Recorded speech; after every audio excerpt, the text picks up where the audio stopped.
main message I want to get out is we don't live in a fair society. Laws, rules and regulations are being tilted to favour women at the expense of men, and most people think that's not gender equity, that's not a fair deal.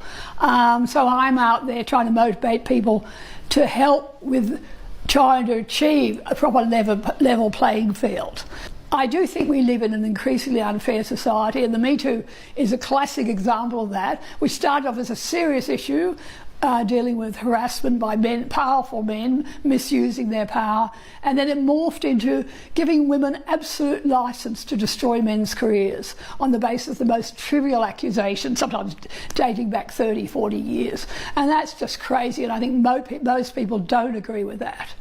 My message to men is to stand up for yourselves. We have to change the culture. The quiet Australians have to start speaking out about what's happening here, and that applies to men and women. I hear all the time from mothers of sons who are really concerned about what's happening to their boys.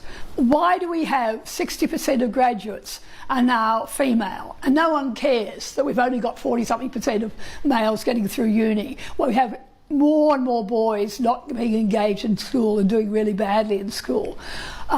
We have a culture in our school system which is really anti-male, which is constantly demonising boys, talking about male violence, talking about toxic masculinity.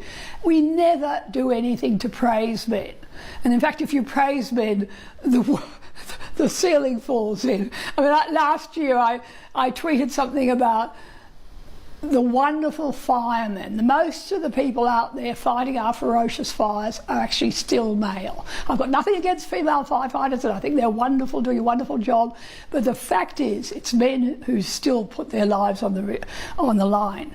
And I tweeted saying we had to praise men, and that was seen as a criticism of women. And that's crazy stuff. Surely we can talk about what's good about men without people thinking that's some sort of attack on women. 6 out of the 8 people who kill themselves every day in Australia are male. Why do we have a national suicide policy that's gender neutral, that fails to look at why men are so prone to suicide? Why do we ignore the third of victims of domestic violence that are male? And there are so many areas where we don't give men and women fair treatment.